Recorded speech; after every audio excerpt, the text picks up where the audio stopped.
So here's a topic we haven't talked about in a while here on the Mr. Warren Hayes Show, TNA Wrestling. There's a lot of stuff happening in TNA, and it's with the new year, we got to reflect on what's happening. We got to look forward. We just got to focus and refocus and do a nice little post-mortem, I guess, to a degree. And I don't think I'd have a better person to do it with than Mike Gilbert of the Mike and JD Show. A guy whose heart is so huge that he has accepted to watch and analyze and break down TNA for us so that we don't have to. God damn, Mike Gilbert, it's so nice to have you, man. It's great to be on here, man.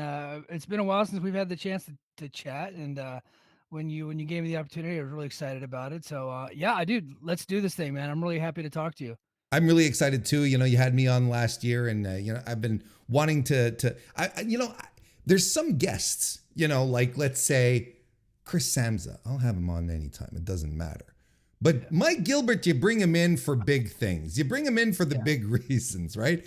And since we're starting off the new year, I figured that it'd be fun to have a bit of a talk, just to go over, kind of like an overview of what happened in TNA last year, some projections into the future. And look, full disclosure, a peek behind the curtain, actually.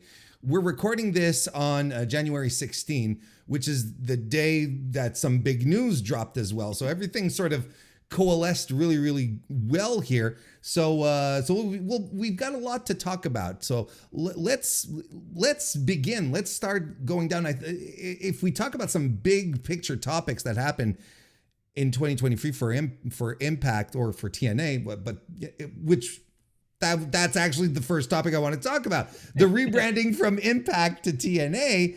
That was something that got people really excited at the end of 2023. Then it happened officially in 2024. How do you think that went, Mike, overall? It's so funny. So I actually, and I clipped the video and I re-released it not too long ago for the YouTube, but I was doing a live stream on my channel during Bound for Glory of 2023. Sure. And because they're teasing this big announcement, I'll be honest, I thought that the big announcement was going to be Okada's coming to TNA to do some shots, right? That ended up being true, right? So, and I had I was live, and I made sure to go live before everybody else did. So I was live during the pay-per-view at the very end of it because I was trying to get ahead of Fightful and all these other guys that are doing their live streams. Sure. So I had my tablet up and I'm watching this thing and I'm getting my live reaction. I completely shit all over the idea of them going back to TNA because I really liked TNA when they first came out because I thought they were just super unique and different, and I liked the X Division and I liked all I liked wacky stuff that they were doing. And then when Hogan and Bischoff came in, it kind of destroyed my love for TNA. So from 2011 on, I was just in and out, right? Sure. Sometimes they would hook me back every once in a while with a big match or a big storyline, and then so you had bad vibes with TNA, basically, is what you're saying. Honestly, I always thought the name TNA was pretty stupid. I was like, how are you going to be an adult and tell your family you're going to go watch tits and ass wrestling? I just didn't think that was a viable idea. Sure. Right. So, and then they're bringing it back in 2023. I was like, this whole idea is stupid. Nobody's going to want to watch tits and ass wrestling. I was like, what am I going to change the name of my podcast to Brace for Tits and Ass? How am I going to tell my wife this? I got a daughter. I can't do this. Right. So, and I'm processing all these emotions. And somebody then reached out to me, a big fan who was 12 years old when TNA was in their heyday of 2010, 2011, right? And TNA was their favorite promotion. They didn't know that that's what TNA meant. It turns out most people that are 10 years younger than me, they have never heard that term other than when it relates to TNA wrestling. Sure. So it just turns out that I'm a fucking dinosaur. It's kind of what I learned in that moment, through that week. And then all of the OG TNA fans were so excited about this. They've been wanting to go back for so long. And then all this buzz and there's this groundswell of support. A lot of people are like, I'm going to go back to watching TNA now that they've changed their name, right? I'm going to give, they're like, I'm going to give this a real shot. And so then I started to change my opinion. And I had to admit on the air that, and this doesn't happen often, Warren, I was wrong about something. It really doesn't happen that often when it comes to my wrestling takes. I'm usually like batting 1,000 typically. But this one I completely whiffed on because it worked. It really did work. They went into Hard to Kill in 2024 and generated the biggest pay-per-view number that they've ever done in the history of the company. They Mm-hmm. beat Kurt Angle and Samoa Joe. Some people will tell you that it's not true, but Dave Meltzer is the only guy that's counting this shit. And he said that no, they did like 65,000 pay-per-view buys, right? That's Just, tremendous. just off of the rebrand alone. So that alone is a major success. Here's what happened though. Sure. I thought Hard to Kill was a pretty good show. I It did wasn't too. a blowaway show. I thought it was pretty good, right? Mm-hmm. Then they go into the Impact tapings after that, and I thought the Impact tapings were fine. Again, Will Ospreay and Josh Alexander, probably the best match in TNA history, in my opinion. So they had that going for them. So lots of buzz coming out of that. 2 weeks later, they go into Kissimmee, Florida, and some shithole like rundown armory, and it immediately looks like the skeleton. The when Demore took over and Callis took over, and then they stripped the company down to the studs. It looked like Impact Wrestling again with the TNA logo. Mm. And then shortly after that, he had gotten fired. Yeah.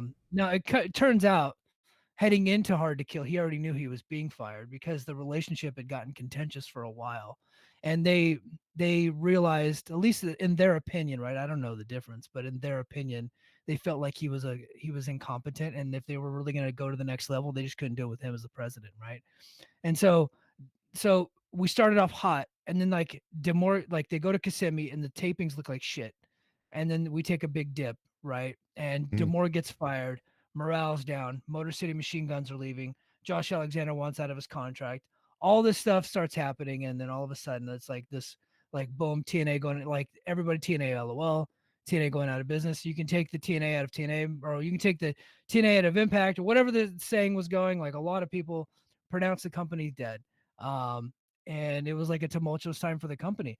It was a tough being a TNA podcaster because I'll be honest, AEW podcasters, they actually do really well if they are rallying against that company, right? If they're grifting, if they're saying mean things about Tony Khan, if they're using all Yeah. the Yes. unflattering images on thumbnails, you know what I mean? Like Yes. that's when they get their biggest numbers. Yeah. What I have learned is when I'm more positive about TNA, that's when I get more support. It's the weirdest thing.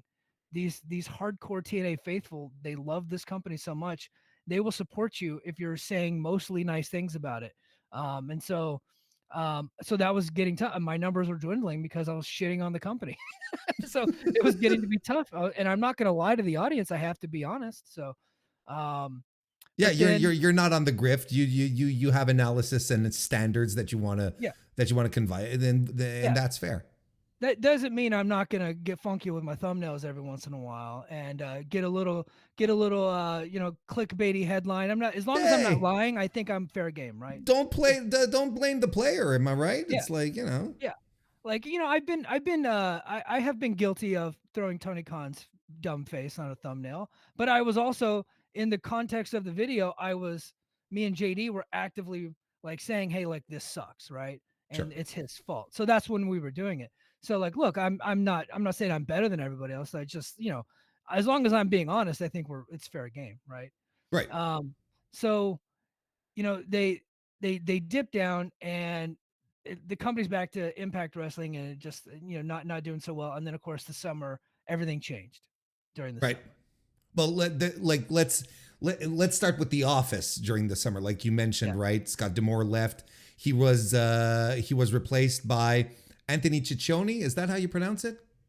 I think. Yeah, Chichoni, I say chon chon, which is That's right. in Spanish means like sex, right? So if you ever That seen American Me, like you guys understand the scene, a very famous scene from my childhood, 1980s Hispanic movies. I grew up in California, so but so so technically he took over the president of TNA, right? right. But really, the guy that took over for D'Amore his name is Ariel Schneer.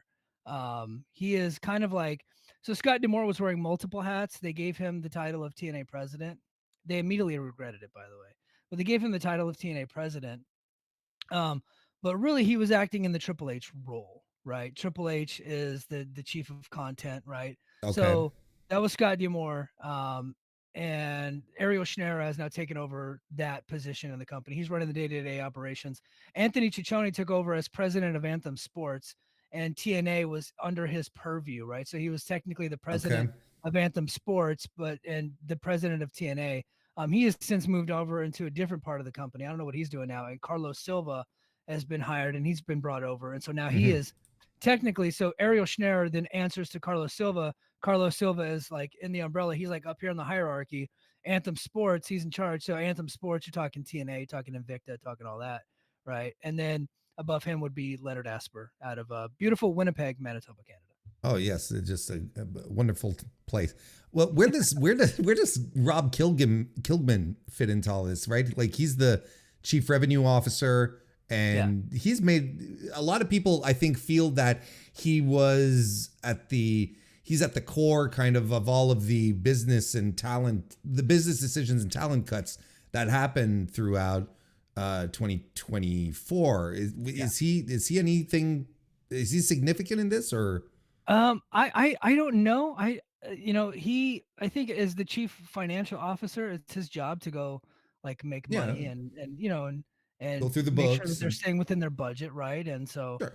um ultimately I think the buck stops with Schneer though. So like Rob Kligman will bring over ideas to Schneer and Schneer is the one that's got to sign off on it, right? Okay. So he's just a guy that's kind of bringing it. He's a guy that came over from WWE, right? He was Yeah.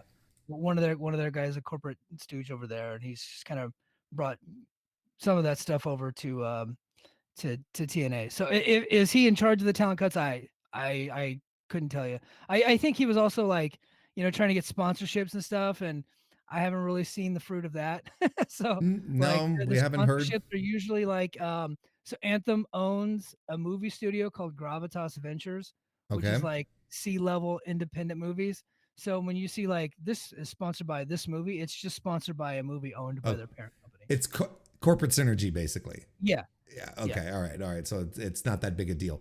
Okay. right. So yeah, there was a lot of stuff happening on the business level. Like we mentioned, there were a lot of talent cuts, and a lot of talent cuts, which I thought was strange at the same time, because well, not a lot, but a few people who had resigned just in December got cut got cut in 2024, right? Like I think Trent Seven was one of those, right? That he got Well, his, or am yeah, I missing something here? no, you're not. He signed a deal in December of 2023. It Right. was a 1 year deal. It expired in December of Oh, it was just a 2020. 1 year deal. Okay. Yeah, yeah, yeah. Oh, okay. TNA signs a lot of like short term deals. So a lot of these folks, their deals were just coming due, and they just couldn't agree on a number to stay. Okay.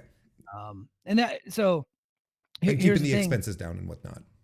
Well, it's not really that they're allocating the resources elsewhere, right? So they one of the knocks on Diamore is that he was kind of had like a buddy system. So like he brought in Kushida, he trained Kushida. Mm-hmm. Kushida was making he was making pretty decent money there, and he wasn't around a whole lot, and he wasn't at every taping, but he was still being paid. And they wanted him to either come down off that number or take less dates. And he's got a dual contract in New Japan, so he's like, I'll just work New Japan and take shots with MLW. So that's what he's doing. Same with Trent Seven. He didn't have a dual contract, but they were like, you know, he was got kind of a sweetheart of a deal from Demore, and he missed a lot of time for Mm-hmm. You whatever did. reason. He missed a lot of time, and they were able to do just fine without him. And so when that happens, they're like, we don't really need to pay you this much, and so we can allocate this money elsewhere to somebody that's going to give us more return on our investment. And that's kind of what they were doing. Sure, that makes sense. Yeah. You mentioned it at the top, that Josh Alexander, the machine guns, the Motor City Machine Guns, they were both destined to leave at some point. Pretty big, significant figures also in Yeah. TNA. How how do you feel about that as as a fan, as a watcher of TNA? Like these Well, two, I don't want to call them pillars, but significant chunks of what made the product really interesting just yeah. gone. So when the machine guns left, I think I made the comment as like part of TNA's identity left with it, right? Right. Because they're part of the culture of TNA. Now Alex Shelley had been kind of in and out, right? And so, but he had been on another short term deal, and when Scott Demore left, so did they. They left. Their contracts expired like a month later, and they were just gone, right? Hmm. And look, they got a good deal with WWE, and I don't think the TNA would have been able to compete with I the don't. Yeah. offer. I think they even got offers with AEW. So at that moment, if TNA can't keep you, and you have offers with AEW or WWE, they're just not in a position to compete, right? I think Joe Lanza was on his podcast saying tonight, like, AEW has $185 million a year TV deal. TNA has a $0 a year TV deal, so they're not really going to be competitive when it comes to Sure. like signing talent and stuff like that. So yeah, no, that stunk. But they left in March. TNA got hot in June, so it just goes to show you it doesn't really matter. You know, it just matters if you can get somebody that's on your roster hot at the right time, right? Sure. Like all things have to kind of come together at the right time. Josh Alexander, his contract's due next month in February. I heard, so I was like kind of holding out some hope that he was going to stick around a little bit. I was like, he wants to test the free agent market, is what he's saying, and I thought like, yeah, you should, but I just didn't think that the market would be there the way that he thought it would be. I'm a Mm-hmm. big fan of his. He's one of my favorite TNA guys of all time, but I just didn't really see like WWE making a play for him. He's got a real bad neck. He's beat Agreed. up. He's almost 40, Yeah. right? So I thought he had a lot of checks against him. But I just heard a couple days ago he's out. He's done. So He's okay. he's finishing up soon. And where he goes, I don't know. My guess would be WWE though. Oh yeah, you think so? You think you think they were able to secure him? Okay. And Yeah. and I guess like you said, then they'll probably be fine moving forward. Like I think once you pass the initial shock of someone who's so, you talked about the culture, who's such a part of the backbone of the company. Once they've passed that threshold and you're able to move forward, and then you see other people coming in to take those spots because nature abhors a void. Well, there's going to be people who are going to move up, and you make those people hot, just like you mentioned. Right. It's just the reality of business, any business. I'm going through it right now. I submitted my retirement paperwork, and there was a debate whether or not. Yeah, he's like 25 years old and he's retiring. Yeah, I'm gonna retire at age 42. I'll be retired. There you go. From one job, I have to go get another one. But so that means changing jobs. You're not really retiring. That's like, but I'm gonna be drawing a pension, so technically I'm getting a retirement check from the U.S. government the rest of my life. So all right. Good for you. Honestly, thank you. So, but there was it had to go through a review, and like, can we afford for this guy to retire right now? And sure. It came back a resounding yes. Actually, we need to get him out of there because we can send a cheaper option in his place. The numbers actually add up. It's more beneficial to the Air Force that Sergeant Gilbert retire. And I saw that, and it hurt my feelings. Yeah, it's gotta hurt your feelings at first. Yeah. But then I was like, this is what I wanted, right? So like that happens in pro wrestling too. When one person leaves, it's like a next man up mentality. There might be a little bit of a dip, but eventually not nobody's irreplaceable, right? John Cena left WWE, Roman Reigns is right there, right? Sure. Roman Reigns working part-time, Cody Rhodes is right there. And then it goes on before them, right? Like, Steve Austin and The Rock leave and they immediately have John Cena, right? And then before that, Hogan leaves, Bret Hart takes his place, Bret Hart leaves, Steve Austin takes his place. That's just the way that it goes. It's the cycle of pro wrestling. Josh Alexander's been the man here for a while. And honestly, he has not even come close to the popularity of Joe Hendry and the Hardy Boys. Not even close. Sure. His star ratings have surpassed theirs, but his popularity and his money drawing is just not. He's just not.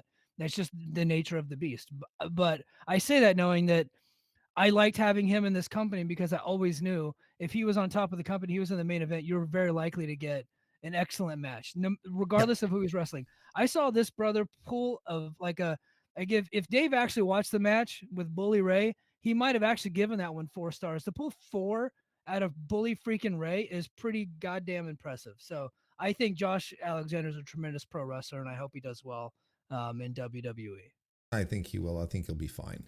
So, so on top of all of that, of all the departures and whatnot, we also had something pretty significant happen. The budding partnership with WWE NXT started having some talent exchange. Starting, Jordan Grace showing up on episodes of NXT with the Knockouts title, which was not an insignificant event. Which burgeoned into, a talent exchange overall. And I think there's a lot to talk about, and there's a lot to unpack, especially after the news that broke today that well, essentially that WWE and NXT are officialize WWE and TNA, I should say, excuse me, are officializing their relationship. It's not just like a handshake deal or whatever it was last year. Now it's like, no, we're actually moving forward with this. We're making news out of it. It's a real thing. So let's revisit this from the start. Do you see Jordan Grace showing up on NXT? Do you start getting the heebie-jeebies, Mike? Are you like, oh my God, what's going to happen to TNA moving forward? Like, tell me what's on your mind at that point.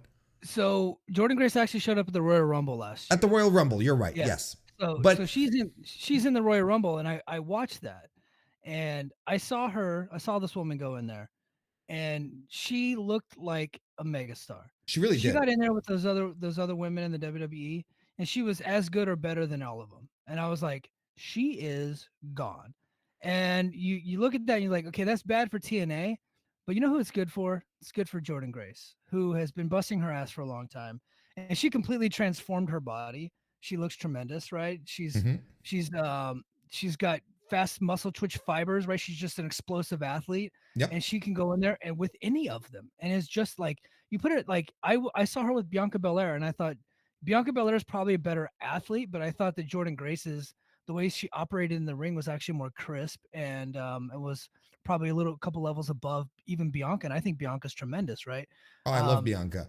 But like, to me, like her showing up in the Rumble, I had pretty much the same things, the same ideas as you. It wasn't necessary. Like it was kind of like a Mickey James thing. It's like, oh, isn't this nice for her kind of thing? And I'm like, okay, well, this is her tryout. She looks tremendous.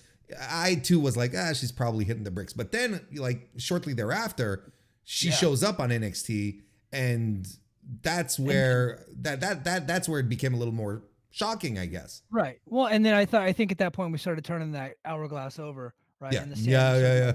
Yeah. Now we're counting down the days, right? If you hadn't before, you started there for sure. Yeah. Yeah. I was like, okay, there's something to this. She's now on NXT. They want her, right? And so they're not just bringing her in for no reason, and they're not just bringing anybody from TNA. They brought her specifically because of how impressive she was at the Royal Rumble. Excuse me.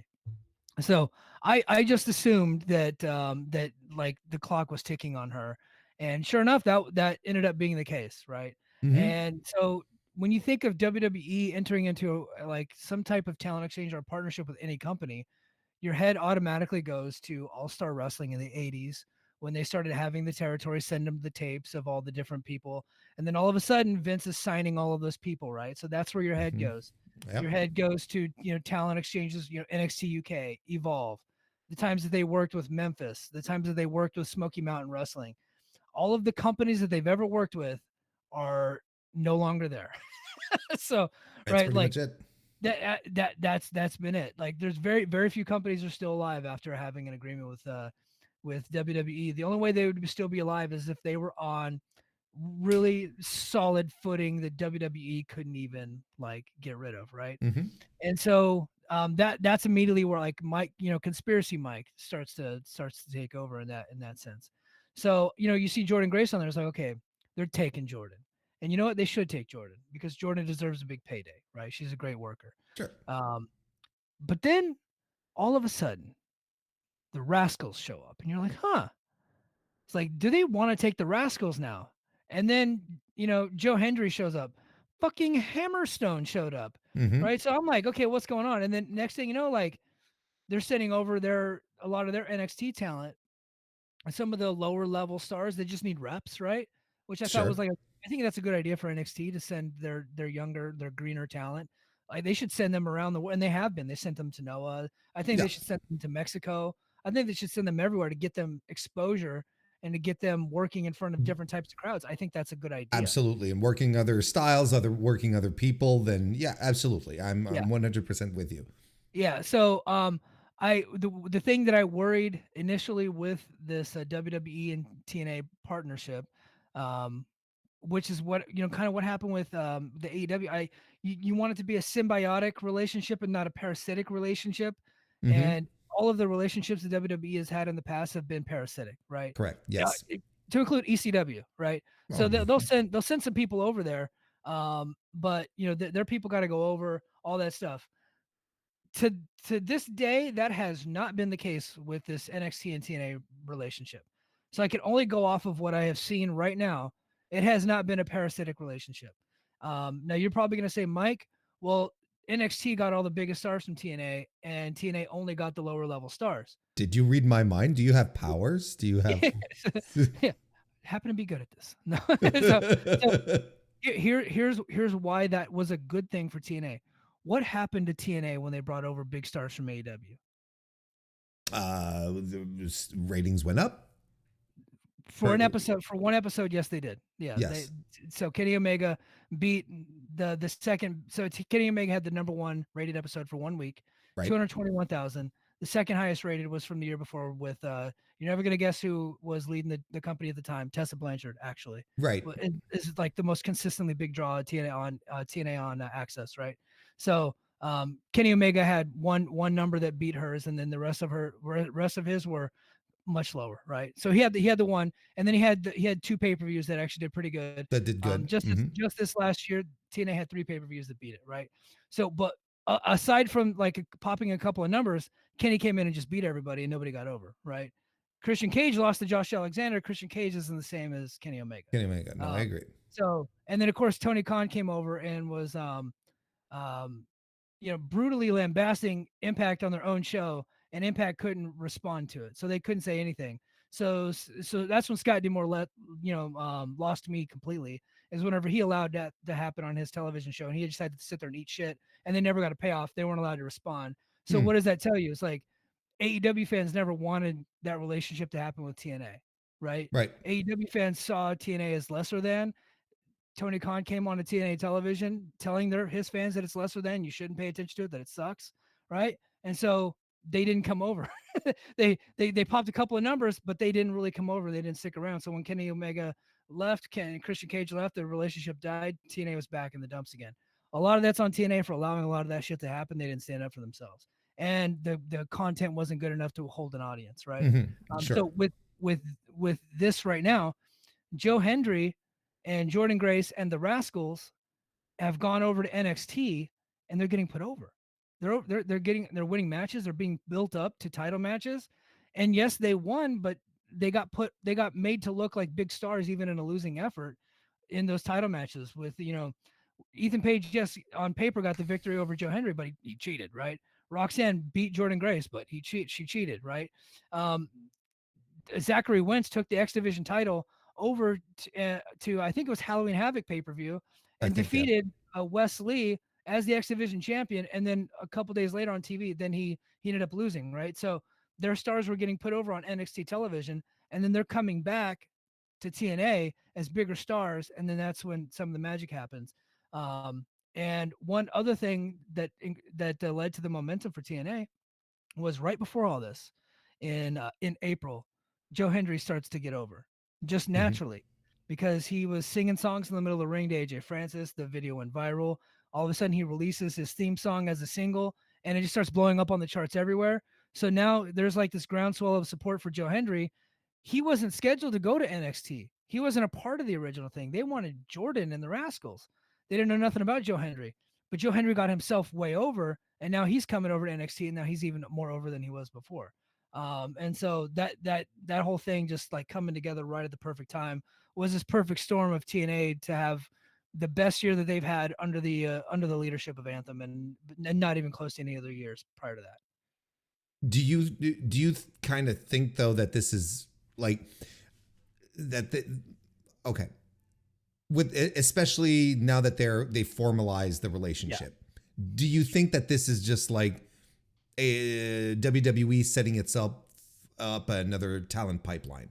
Because I could use stronger language. I could talk about poaching, right? Where you're taking Jordan, where you're taking Joe Hendry away, right? And if you're doing it with Josh Alexander on top of that, like it's like, holy shit, So like I see the pattern. Frankly, I never actually thought about it this way, where the stars from TNA go to NXT, get themselves over, win some matches, come back. They're their aura has raised a bit, but they're all going back. Like they're all because Eventually, yeah. they're all going to go back to WWE and just sign a contract there. You know what I mean? So Yeah, so, I think the biggest stars will. But here's my counter to that. That was going to happen anyway, right? Like if you get yourself over and you're in a small company, the bigger companies are going to want you, and the smaller company has no shot to keep you, right? this is true. This happens. This is going to happen whether or not they're partners with WWE or not. Same thing with New Japan. Who has been the worst thing for New Japan's business other than COVID? It's been AEW, right? If you take a look at the top 10 stars from 2019 to this day for New Japan, how many of those signed contracts with AEW recently? They're all in AEW and they're partners. It just happens. Like they're gonna get over there. They're gonna get to the big company. They're gonna see that catering. They're gonna see those big crowds, those bright lights, those big paychecks all those people are getting, and they're gonna want those. Could Okada left New Japan because he wanted those things, right? After, you know what I mean?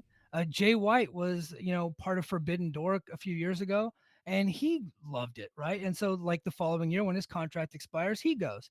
Same with Will Ospreay. So with this, if you're TNA, you already know now, like you know your role, right? You know your position, you know your lot in life. The same thing happened to them whenever they were partnered up with AEW too, right? Like as soon as Deanna Prazo's contract came up, she's heading over and doesn't get on TV, but she works over there now, right? W. Morrissey did a really good job for TNA. Went over, had a tryout match in AEW when they were still partners. He wrestled Wardlow, and then like 2 weeks later, he signed a contract, right? Sure. Like that just happens when a small company is working with a bigger company. The bigger company, as soon as your contract comes due, and the bigger company's impressed by you, they're going to take you. Now, this just is like, okay, we all know what this is now, right? And we're not, fronting about it essentially. Right. So, and do you? But does it seem more like it's like a straight talent pipeline, or do you think like there's really a desire to work together as business partners? If I'm making sense here. So last year, I actually wore a tinfoil hat on my show, and I put it on Yes. my head, and Yes. I had a whole conspiracy, and fucking JD laughed at me. He's like, I don't think that's true, Mike. But Yeah, I but think Warren, I think you're gonna be into this conspiracy. yeah, I was gonna say and we should have a talk about JD. Sometimes, man, he's a little hard on you, to be honest. Yeah, It's like, yeah, he'll be a little tough on the old master sergeant, right? right? So, so I put this fucking hat on, right? And I tell him, I'm like, JD, this is like at the beginning of the relationship. It's like I think WWE is propping up TNA to take some of the market share away from AEW, and they're even sending out some of their journalists, right? I use that term loosely. Some of these dickheads on Twitter, like Justin LaBar and Dave LaGreca and Raj Giri, douchebag. It's like some of these other cats to go out there and start this conversation that TNA is starting to overtake AEW, right? A true national second promotion. A Yes. true national second promotion. I think they're propping up TNA to take away from AEW. Sure. And TNA's ticket sales are through the roof, comparatively speaking to what they were before. Pay-per-view numbers are up. Okay, ratings, no, but nobody's got that fucking channel. Nobody's watching Access. Like I had the channel when I first got here to Hawaii because it was just available on our local cable system. So it wasn't when I was in Southern California, but it is here, right? Right. So I get it. I have to pay like $40 more to get that added to my cable package. It's an entertainment plus, right? So it's like 40 more bucks. And then when I'm watching it, so I remember I watched Impact one night on Thursday night. I'm like just flipping through the channels on a Friday night. I was like, oh, let's see what's on Access. A rerun of the fucking Monkeys, Warren. Like in 2023, they were having reruns of the Monkeys Friday night prime time, right? Nobody's watching that goddamn channel. So I don't really talk about the TNA ratings, but anyway, so I had this whole thing. So I think that like absolutely legitimately is a part of it. I think they're propping up another company to actively hurt AEW. AEW is their enemy. TNA, the enemy of my enemy is my friend. TNA is no threat to WWE, right? They're No, not at it's not. all. I think they would rather have them in the tent pissing out than outside the tent pissing in. So they're propping them up a little bit. I think I absolutely think that WWE helped TNA get that deal with Canada and on Sure. Sportsnet 360. I think that's legit. I agree. WWE was on there for a decade, and I think WWE probably let that channel know, like, hey, look, if you go with TNA, the price is going to be much cheaper, and we're sending our talent over there, right? Just to block AEW because don't let them front. Tony Khan wanted that deal. TNA got it, right? And I think WWE actively helped them. I think that big Sony 10 deal in India is coming up. I think WWE is going to help TNA get that deal. And Interesting. if they do get that deal, that's a big money deal. That's going to completely change the landscape of TNA's business, right? So I think that they're going to help them dig into AEW's potential market share, right? But I also think the relationship with NXT and TNA has been mutually beneficial. The NXT fans like TNA. TNA fans like NXT. Like they all like the thing. So like both sides are really happy. NXT gets to send their talent over that's super green and they get more reps and that's been really beneficial. You don't think that sending Javon Evans over to work Eddie Edwards would not be very beneficial to Javon Evans? I think it would. Eddie Edwards is great, right? Hmm. WWE is not going to get anything out of Eddie Edwards going to their channel. He's like 40. He's never really been a big star, but he's just like a pretty really good wrestler, right? And so I think that does help them, and then it really did create a little bit of buzz for NXT. So I thought that they did get some benefit out of it. I think more of the benefit leans towards TNA overall. Um, but will it be a complete talent pipeline? I not a complete like I don't think it's going to be a proving ground for WWE. Um, but I do think that anybody that gets over is probably on their way to WWE once their Sure. contracts are expired. In fact, Jordan Grace, like she's going there this month. Her contract was actually expiring come up this summer. They worked out a deal to let Yeah, her they out worked early. it. Yeah, She can go yeah, there. yeah. They got it. She got her out early. Yeah. See, I struggle with the concept of, because everything you made sense, and you know what? I love your conspiracy theory. I think it makes a lot of sense that they're basically they're running blocks with Yeah, they're TNA. using TNA as a pawn in their proxy war with AEW. And that I can get behind. Um, what I have trouble what I have trouble getting behind is or at least that I struggle with. How about that? Is Yeah. the idea that it's been that the partnership has been beneficial for TNA. Like I don't like I have trouble seeing what TNA is getting out of it. Like I honestly do, because like you Okay. said, you don't watch you don't talk about the ratings because nothing ever moves, because no one has the channel. So Yeah. So yeah, WWE but that's fans why. aren't going in droves to watch the product, and I am of the belief that WWE fans watch WWE, and I Yeah. don't care who moves around. They are not attached to wrestlers, and we have. And the proof of this is Sasha Banks, Mercedes Moné. You remember when she left? Everyone was Mhm. like, droves of fans are going to follow in. They're going to follow to AEW, right? Not exactly what was expected, prognosticated. That Geez, didn't turn out let's that way Warren, let's because, just call it like it is. I know I don't want to get you heat with the Monet heads out there. She's been a fucking flop. Let's well, be honest. At the box office, she's a flop. But there go you ahead. go.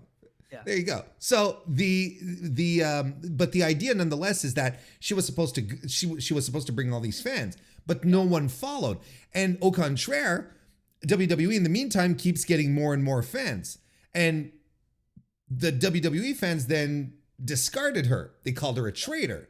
So there's to me now, like it seems pretty obvious, there are WWE fans as opposed to fans of particular wrestlers in WWE. Because if Yeah. those wrestlers hit the bricks, if they leave, they become traitors, they get branded, no one really follows. So I if completely agree, and I got a good counter to that. okay, I got a good so WWE told their audience that it's okay to go to TNA.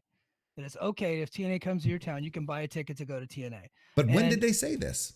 Because I they don't. as soon as they brought TNA into the tent, right? As soon as they brought the TNA champions onto their show, as soon as they did all of that, they said it's okay to like TNA. And I'm telling you, dude, like show after show, the buildings are much more full, the crowds are bigger, and there a lot of them are just WWE casuals. Like TNA's in town, they see Joe Hendry on the billboard, and then I'll be honest, the Hardy Boys are like, and I give this Sure, analogy to Joe Lanza. The Hardy Boys are like the Rock and Roll Express and Smoky Mountain. I They're agree. really hot right now for TNA. They're bringing a lot of people. So since June, the houses have just gone up and up and up. just a string of nonstop sellouts, and a lot of them are just like your WWE casuals showing up. Like they don't really know what's going on in TNA. They're just like they're coming to the town and they're watching the shows. Pay-per-view numbers are up. They say app subscriptions are up, but you don't get access to that data. So I have a hard time like using that. But they will say that the TNA Plus app subscriptions numbers this year are the biggest that they've ever been. And I'm sure that is the truth because they've isolated it and they've promoted it pretty heavily. Endeavor, which is the parent company of TKO, which is the parent company of WWE, actually owns the app. Right. So they're owning and operate the TNA Plus app. Um, they say that it's much bigger than it's ever been before. I don't doubt that. I just don't know how big that really is. Like I was like, okay, did you go from 10,000 to 15,000? Like I don't know, right? But they say that those subscriptions are up. So well, we don't see it reflecting in the ratings because just nobody has the channel. The other metrics are through the roof, right? Right. And so that's the data that I can point to. WWE has conditioned their audience to support WWE, right? Mm-hmm. They tell you to support TNA. They supported TNA. Just 2 nights ago, Masha Slamovich was on there, and I can't remember the dipshit, like the announcer. I don't know his name, Vic something. Said, "Oh, there's Masha Slamovich. She's gonna be defending her title this Sunday at TNA Genesis." He just told his audience that it's okay to go see TNA Genesis. And then today with the press release, Paul Levesque and Shawn Michaels, everybody saying TNA is part of the family. TNA had already sold plenty of tickets. Like they're doing over 2,000 tickets for Genesis this Sunday. I wouldn't shock me that they blow past 3,000, and that's huge for them, right? That's absolutely huge for them. So I all the other metrics besides ratings tell me that this partnership has worked out pretty well for TNA. Well, since we're talking about those metrics, last year, even in and about itself, they filled out the Verdun Auditorium just over here in Montreal. Yeah. They packed it up, 4,000 people in there, and then it was announced at the end of 2024 that they're going to be running the Galen Center in Los Angeles, 10,000 seat arena, and Mhm. even more ballsy in July, if I'm not mistaken, they're doing the UBS Arena in Long Island, which caused quite an enormous amount of chuckles. Yeah. But how do you, okay? So off of what you're saying here, I'm assuming you're feeling confident that they're going to draw really, really well for those buildings. Then For TNA's level, yeah. But for, are they going to pack them out 10,000? No, that's not happening. No, now, like in okay, fact, for okay, the go ahead. UBS arena, they set it up for 4, right? Which that's a really good number for TNA. They're setting up the UBS Arena for 4. Yeah. Okay. Yeah. So now let's just say that let's say they call Chef Michaels and they say, hey, who'd you got available that could come pop some numbers for us that maybe generate a little interest? What if WWE is feeling extra generous and CM Punk isn't doing anything that weekend? Do you, do you think that this new partnership that TNA could benefit from some bigger representation on it with some special appearances? Not Yeah. necessarily me saying talking about matches. I'm just talking, CM Punk will appear, or whatever the hell, Yeah. So with the press release, while WWE was mentioned a lot, it seemed like they were focusing it on NXT and True. TNA. Mm-hmm. I think that if they do send talent from the main roster over, it might be people with TNA roots. And so I think when TNA booked these buildings, they knew they had this ace up their sleeve. And so they booked I it think in so too. mind with be able that they would be able to bring somebody over that could draw and help them draw the house. And the name that comes to mind that everybody wants to see come over, who hasn't been on WWE TV in a while, is AJ Styles. And so would CM Punk? I don't think so. I don't Well, think that I that would mean, I'm happen. just But throwing like, CM Punk there as an yeah, example, especially since they sent him to NXT, to yeah. do the opening shows. I'm just like, it could be anyone, and AJ Styles makes a lot more I think, sense. yeah, I think we could probably get the occasional WWE main roster star on some of these shows, knowing that the focus is going to be NXT crossover, but with the occasional sprinkled in, like they used to do back in the territory days before Vince took over. Like they would send Andre to Mid South, Mm-hmm. like they could probably like they already sent AJ Styles to Noah, right? They sent Nakamura to Noah. That was before they had like a formalized partnership. So I don't see any reason why they wouldn't send AJ. In fact, he was just backstage at their latest show. So I I kind of half expect AJ to show up at some point. All right, that's fair. So we'll see how that's going to go. I have a theory too, and in regards to all of this, maybe not as conspiratorial, but it's definitely. Let's get weird, Warren. Let's go off the rails, bro. Let's do it. Listen, this is what I've been thinking, and I've been bouncing this idea around in my brain a little bit. What if, with the leaning out of the company, right? Because like we said, there were a lot of people who were released, right? Some big numbers, like we were talking about earlier, that were not renewed because we were freeing up some money. The changes in production and whatnot, and I'm looking at the partnership and whatnot, and I'm like, because it's WWE, right? So I'm always trying to think of, well, what's their angle in here? Yeah. What do they get out of this? Do you think that it might be possible that, because at the same time, okay, here's the thing. I'm trying to say too many things at once. Right now I'm under the guise that wrestling in 2025, big time pro wrestling in 2025, the first audience that promotions want to capture are the media partners, right? Yeah. Before the crowds, they want to they want to cater to the big spenders who can give them media deals, right? WWE would not have.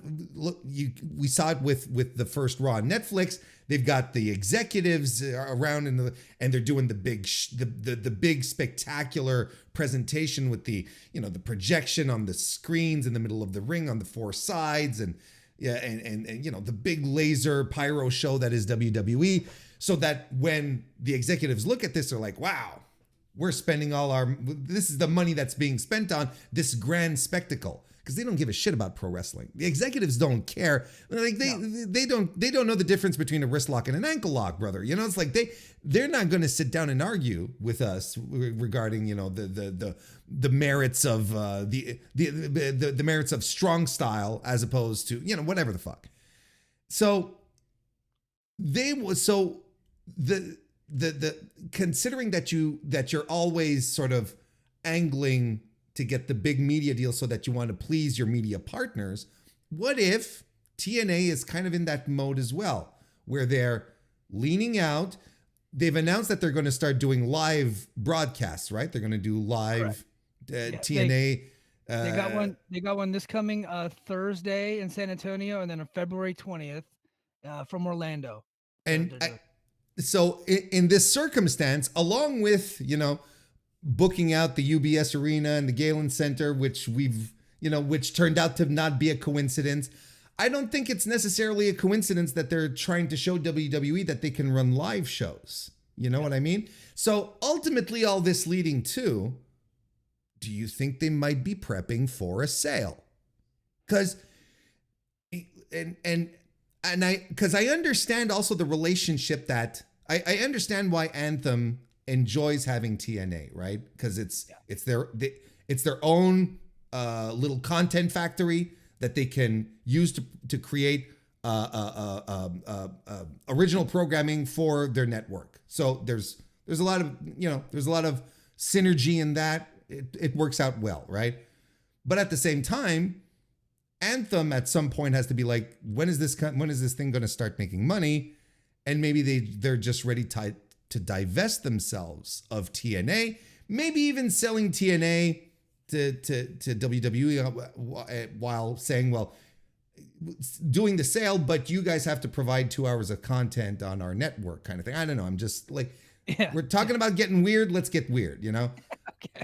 Do you think that that's something that might be in the cards? No. Scott D'Amore offered to buy the thing last year, and they said no. No, but it's it's okay. Hang on a second. Yeah. It's Scott D'Amore versus WWE, right? Like but if you look at it from the WWE perspective, what are they buying? No, yes, you know what I mean. Like they bought up those old territories for the tape library. What are they doing with it now? Well, not a goddamn thing. They're sitting on it, and no one else is doing anything with it, which is also part of the plan, right? So why would they be interested? Now I'm not like I think that if somebody wanted to buy TNA, they would listen to offers. I don't think that it's for sale, but neither is my pickup truck. But Warren, if you want it, I'll listen if you want to buy it. Right? It's like one of those situations. So they're not leaning out the company. They're actually spending more money. They're Okay. spending more money on these bigger arenas, right?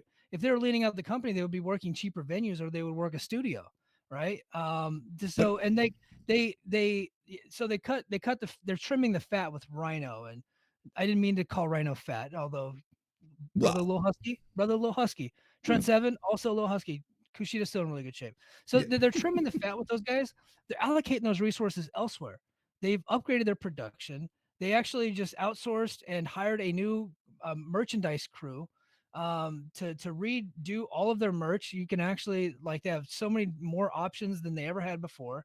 They're spending big money on the Galen Center and the UBS are like those aren't cheap, right? And honestly, going live is really that's expensive, expensive. Yeah. right? It's super expensive. They've never done it before because they're on access and they're not going to make their money back.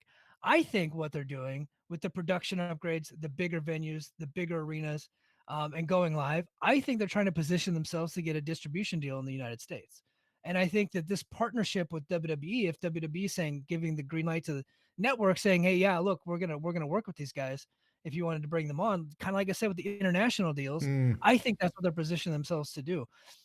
Never before were they willing to move off of Fight Network in Canada, but they took a deal with Sportsnet 360, right? Which I don't know shit about fuck when it comes to Canadian sports TV, but I'm told that that is the number one sports station in yes. Canada. Is that correct? Okay. Yes. Well, Okay. it's Sportsnet 360 as opposed to Sportsnet proper. It's like ESP. It's like the ESPN2 to ESPN kind of thing. Got you. So I think they think that this is their year to where they're become a major player in the industry. And I think that they think that this maneuver is a major player in the industry, makes them become a major player in the industry. Now, is WWE using them as pawns to strip them down to all their talent, get them dependent on them, and this and that? I think that that company has a history of being parasites and picking the bones clean of every partner that they've ever had. I think that remains a real possibility. To your I think point, you've got to be wary at the very least. I think everybody within TNA should be like cautiously optimistic. But are they positioning themselves to sell to WWE? I don't think WWE would want to buy it. Like what are they buying? Now would you know would TKO want to add another company to their portfolio? Again, I don't unless they got a big money TV deal, I don't see why they would. So I would be skeptical on WWE buying the company. But are they positioning themselves to get a media rights deal? I think Mm, so. If they got a media rights deal, would somebody want to buy them at that point? And could what's the parent company of TKO again? I just lost my Endeavor. brain. Endeavor. Would Endeavor Endeavor. then want to purchase them? I maybe, right? And what would Anthem want to sell them? Well, if they move off of Access and they've moved off of Fight Network, then what do they really have? So, Yeah, like, what do they need? What do they need the you're not company wrong. for? Like, Yeah, you're I not I, wrong. I think so. What Anthem when they bought the company, they said they like to buy distressed assets, which TNA at the time was in distress. They bought them out of bankruptcy court and then rebuild them, and then they a lot of times like to sell these companies after they rebuild them. So I Hmm. I think that could be a possibility. But WWE, if you're TKO, it's like what are you buying? Like we got WWE, we got UFC, we have PBR or the Bull Riders Association. Do we need a third rate wrestling promotion? I don't think so. I just don't see the reason. And what are they going to do? Like add it to their Netflix library? Like shut it down? I don't see a reason.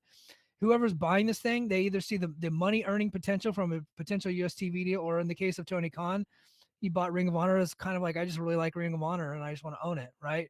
Like that Hmm. would be the only real reason. And I think that's why Scott D'Amore wanted to buy it is because he loved it and he wanted to own it. And they turned him down. But if they were going to sell, they would have sold last year, I think. Okay. I can buy that. I like the idea of getting all shiny for a distribution deal. And listen, you're making me think. You're making me think a lot about the pull that WWE has in media circles now. Yeah. Like To Nick, I think what did Lanza say on his show? And he said Nick Khan is a shark in a world of circus clowns. yeah. If TNA has Nick Khan like backing them, like if Nick Khan just sends one email to like a company, I'm not talking like you any network, like say I was tossing out FS1, just tossing it out there. I don't think they probably aren't going there, but just say FS1. If they wanted them and like Nick Khan shot an email over, it's like, hey, look, go ahead and the price is right. And I think for TNA, their budget is so low compared to all of the other companies. Like you could probably get like their A product for D level money. Like so I think at one point AEW is trying to sell Shockwave, right? And it seems like that has fallen through. They were going to sell like their newest The version new of show, Rampage. yeah. So like a C level show to Fox, right? And they're probably, let's just say they wanted to get 30 million. They just spitballing. If that's their C show, right? And they Mm-hmm. would probably average 250,000 people per week, which I think would be pretty good for a C show. If it were in prime time, you could probably get TNA's A show for what 5 to 10 million, and instead of doing 250,000, you could probably get 175,000. So where's the cost analysis there? I think it's like, and now you're going to get some WWE stars on the show too. I think you take the deal, right? Like that's the one you go with, right? Makes a lot of sense. If you look at it like if they're being propped up by WWE, they more networks might be willing to do business with them. And I think this partnership opens up CW, which they were in negotiations before WWE got the deal for NXT on CW. Mm-hmm. TNA was in negotiations. NWA ended up getting on the app at one point. They were supposed to be on the network, but dipshit Mitchell was snorting coke on TV, so they got moved to the app. So I think this kind of opens them up because CW essentially wiped out most of their programming, and now they're essentially like kind of a souped up like alternative sports network, right? Right. They got Saudi golf and NASCAR and WWE now and inside the NFL, so they got all kinds of stuff, college football, college basketball. So I think they could. It wouldn't shock me if they added TNA to their portfolio. Oh, there you go. Real quickly, before we wrap this up, what do you think some of the biggest challenge, or maybe the biggest challenge, if you want? Let's keep it singular. What do you think the biggest challenge is for TNA in 2025?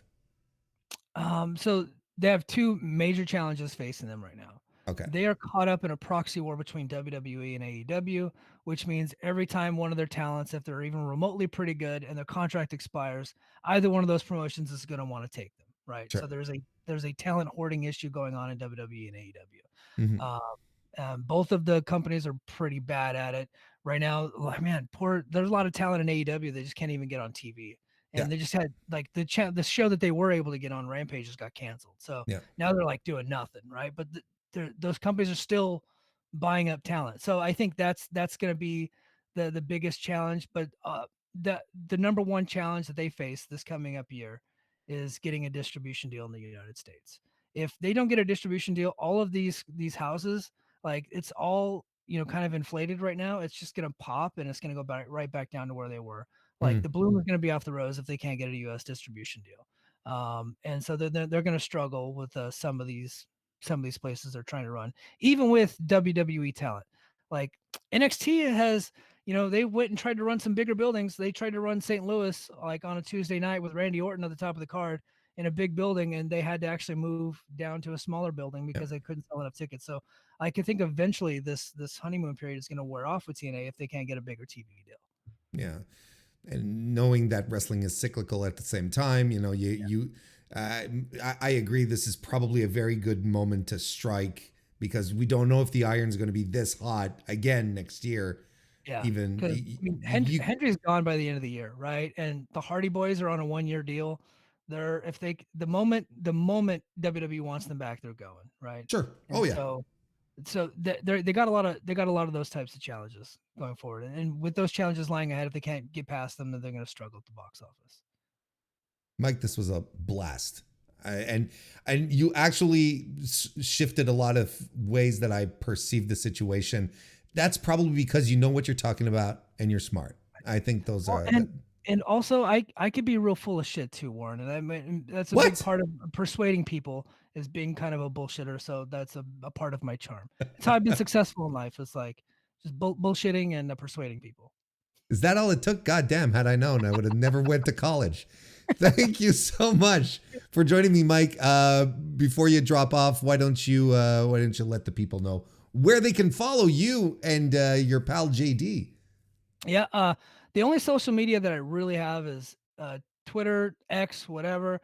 I have stayed committed through all the chaos. I have not gone anywhere else. I was going to, but I made fun of so many people, the Trump supporters, when they left for Parler and Truth Social. I was like, ah, you cowards, you left.